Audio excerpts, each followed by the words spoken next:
It's all covered in today's China Truths. I must repeat to you that it is called a tariff war. This is a war. What is the essence of war? All ordinary people will definitely suffer. No matter who wins or loses, you are the price. You are the price at all costs. That's probably what it means. Do you understand? Ordinary people are like this. Oh, now it's troublesome. Now it's troublesome. Hit by this tariff war, the factory has no mood at all. You see a lot of goods piled up here, all stopped. Not only can they not be sold in the United States, but also in other countries. Now they can only be sold in our own country. Look, especially these leftover scraps can't be sold. What can we do? There is no way. Look at the containers on the dock, piled up like a mountain, without a single car. Is there any impact on your industry under the trade war? It's over. It's over. There's nothing to do. This year's foreign trade factories are in a very difficult situation. They're on holiday starting today. It's said that there are no orders now. I asked the leader, and he said it'll take at least 3 months. What should I do? Do I have to eat dirt for these 3 months? There are old people above and young people below. The current situation is that all the goods for the United States can't be shipped out. All have stopped. All the finished goods are waiting there, waiting for customers to notify them to ship. There's no impact on other countries. Just now, the suppliers of raw materials, have all notified that the North American wood materials have all increased in price. You said that the domestic market was already very crowded last year, and this year there's still such a thing. The biggest loser of tariffs is probably Dongguan, the world's factory. There are more than 14,000 companies of some scale here, 60% of which are engaged in foreign trade exports. Now, orders have plummeted, and life is not easy. A few days ago, I visited an old customer of a Taiwanese company. The Qingming Festival was originally only a one-day holiday, but now it has been extended to 5 days. What is the most fatal thing? In order to survive, these big factories have to turn to domestic sales to compete with some small local factories for the market. The entire industry has become more competitive now, and it is the kind of competition that is deadly. Although I also support the country's countermeasures, when I see someone shouting on the internet that he will do it at all costs, I can't help but want to say a few words to him. Stop shouting, you may be the price. The Sino-US tariff war has had a huge impact on China's manufacturing industry.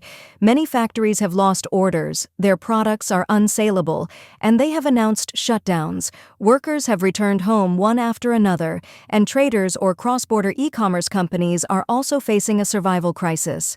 Ma Linhai, chairman of a clothing company in Shenzhen, directly announced at the port that exports would be converted to domestic sales, and he would sell goods live and sell them at a 20% discount to clear the inventory. Later today, everyone said that if they didn't go live, they might not have a chance tomorrow. The export situation is bad. We may have to stop broadcasting at any time. A container can hold more than 30,000 pieces of clothing. We now have a lot of this product in the entire container. If we ship it out, it will also be a loss. So now, we also want to make a decisive decision and clear it out directly. The sky has fallen for those who work in foreign trade. Employees are forced to take holidays. The people at the bottom of society are still affected. All the physical stores there are closed, and they can't get by. I have a batch of linen pants. If you don't mind, take them and wear them. The quality is very good. They are all foreign trade orders from big brands in various places. In just 3 days, all of them were sold at low double-digit prices. A large number of videos on the internet show that Chinese companies and workers are in great distress. Factories are facing bankruptcy and workers are forced to go home unemployed. Some netizens who work in factories said that they felt the financial crisis had really come. All orders in the factory were canceled and shifts were implemented. If this continues, they will have to drink the north wind. The sky is about to fall, brothers. It is said that after May, most of the factories will have a long holiday. Is this news reliable? Is there anyone who knows about it? It seems that many employees have been interviewed by the person in charge and told that they will be fired at the end of this month. This year, each factory is more annoyed than the other. Does your factory have any orders this year? This year, the factories that are hiring people have arranged more holidays than in previous years. Whether it is true or not, we will see on May 1st. There are quite a lot of people running away today. We called 3 cars and couldn't fit them all. My God, it's too difficult. Did you see that? They called online taxis and ran away. Those of you who have jobs should work hard and not run around everywhere. Did you see that? They called 3 cars and ran away. Brothers, if you are over 50, don't go out. Really, don't go out. Look at how many people came to the factory today. Today, the carton factory needed 20 people, but almost 100 came. Brothers, you can see that this is the situation in Guangdong, so older workers should not go out. The economic environment is really not good now. If you are too old, I really suggest you find a job in your hometown and don't come out for nothing. Brother Tang is telling you the truth here. I don't want you to waste car fares and time. Do you understand? You may not believe the current situation in Foshan. Large-scale companies are laying off employees and cutting salaries. Small-scale companies, especially clothing processing factories, are having an even harder time. Many companies have not even paid last month's wages. Many shops on the roadside have signs saying, "For rent and transfer." There are very few people who can really make money in Foshan now. For example, many ordinary office workers rely on loans to make a living. They can't earn much and have to face repayment pressure every month. Especially for those who bought houses in high-priced areas in the past few years, it is even more difficult. They work hard just to pay off the mortgage. A woman who has been cooperating with domestic freight companies for a long time revealed to overseas Chinese media that, according to her understanding, many factories can no longer get orders because foreign capital no longer gives them work. If this continues for a long time, it is estimated that the domestic situation will become very difficult, and people will have no jobs. Now, we can only take one step at a time. If tariffs can be reduced, the price of sea freight will probably fall immediately. If it continues to rise, then small freight companies may find it difficult to survive. She said, "It is not easy for the elderly in China. Many people rely on freight to support their families. If they really can't continue, they will face unemployment and difficulty finding a job. I hope the situation will get better." This is difficult. There is nothing to do in Guangzhou. There is nothing to do. Many people are going back to Shangzhong and Da by bus every day, and they are all getting ready to return to farming. Go home. Go home. Now more and more people are going home. There are many people waiting for the bus home at Shangchong bus station.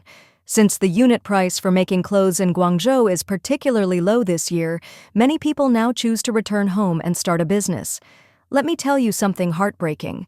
70% of bosses in Shenzhen can't even pay their employees.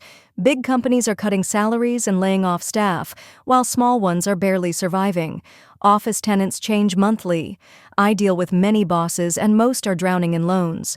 They're in debt just to keep their companies alive. If even the bosses are struggling like this, how can the employees be doing any better? Can your salary still be paid on time? I feel like I can't hold on anymore. I've been sitting here for a long time thinking. My 2 kids' tuition, their food and clothes, the whole family's expenses. My husband has no income and still asks me for money. I'm still learning a new skill, so I have no income either.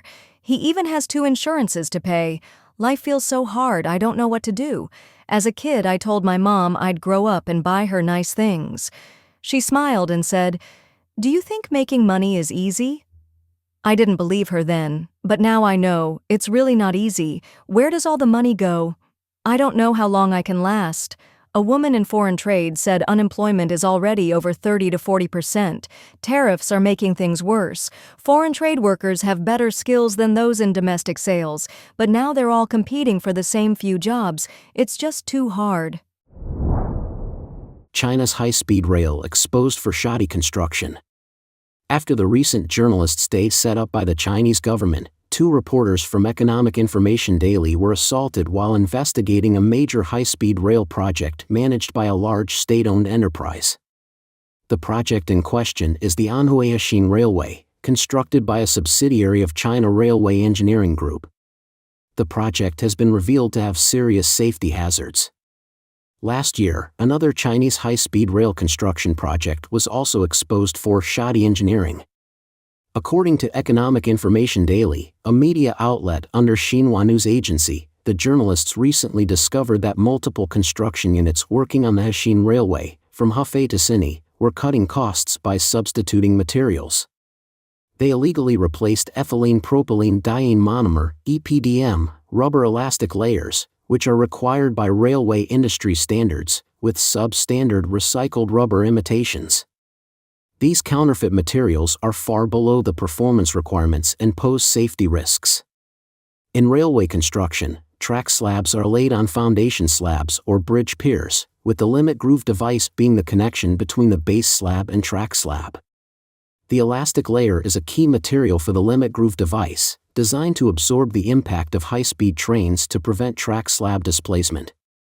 At several construction sites on the Hexin Railway, undercover reporters from Economic Information Daily observed that the elastic layers installed in the limit grooves showed abnormal characteristics, such as being easily torn when cut or pulled. Industry insiders revealed that the elastic layers found to be defective, easy to tear or break, were made from recycled rubber and did not meet the railway industry's standard of ethylene propylene diene monomer, EPDM, rubber.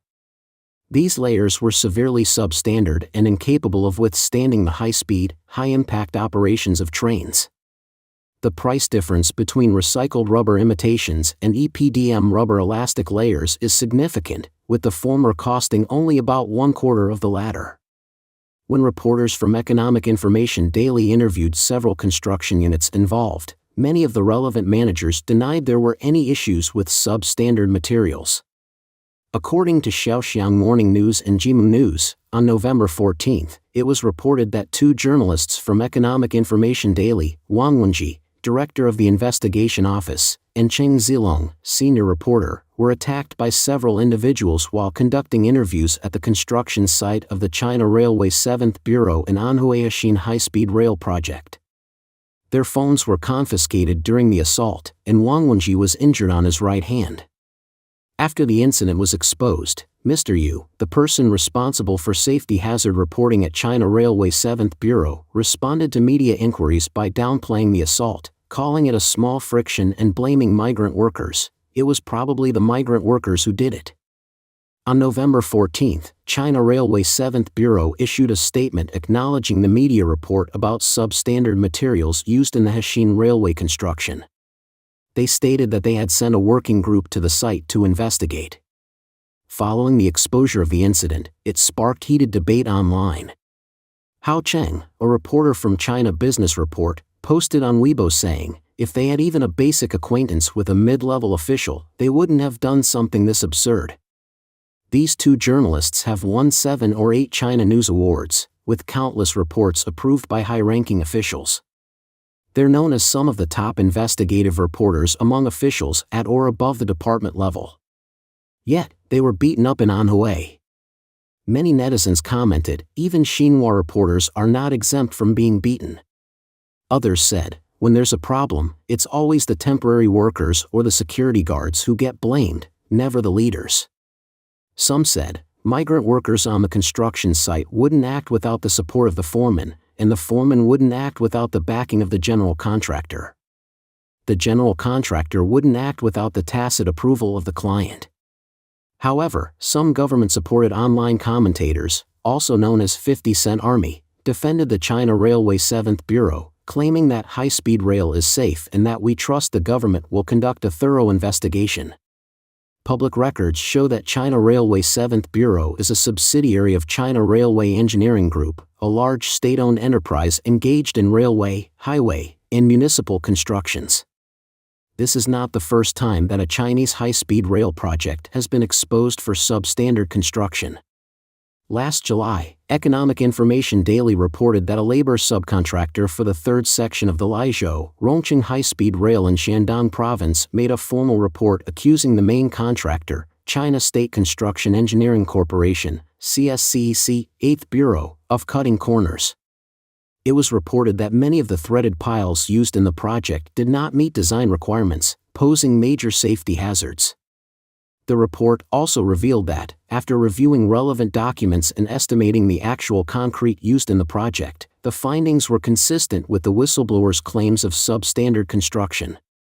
Laizhou Rongqing High-Speed Rail is a major project in Shandong, stretching 193 kilometers from Liaoxi in Qingdao to Rongqing in Weihai, with a total investment of 29.7 billion yuan or about $4.1 billion and a design speed of 350 kilometers per hour.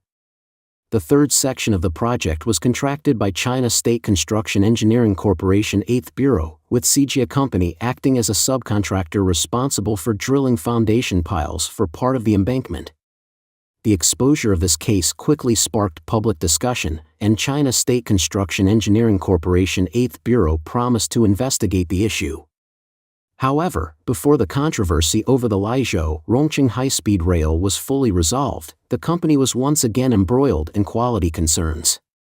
According to Zhejiang Daily's Chao News, recently some property owners in Qingdao's West Coast New Area reported potential quality issues with the concrete strength testing on a project under construction by China State Construction Engineering Corporation 8th Bureau. The construction project, known as Jinsha Fua Zone, faced delays in delivery due to suspected substandard concrete strength, with owners repeatedly reporting the issue to authorities, but there has been no sign of the project resuming work. Public records show that China State Construction Engineering Corporation 8th Bureau is a subsidiary of China State Construction Corporation, a state-owned enterprise. Despite ongoing quality issues, the company has continuously received official awards, including the National Quality Award, National Excellent Construction Enterprise, and China Integrity Business Enterprise. Please share your thoughts in the comments section below. We will keep reporting on the COVID surge in China, so don't forget to subscribe to our channel and turn on the notification bell to get the latest videos. And thank you for tuning in.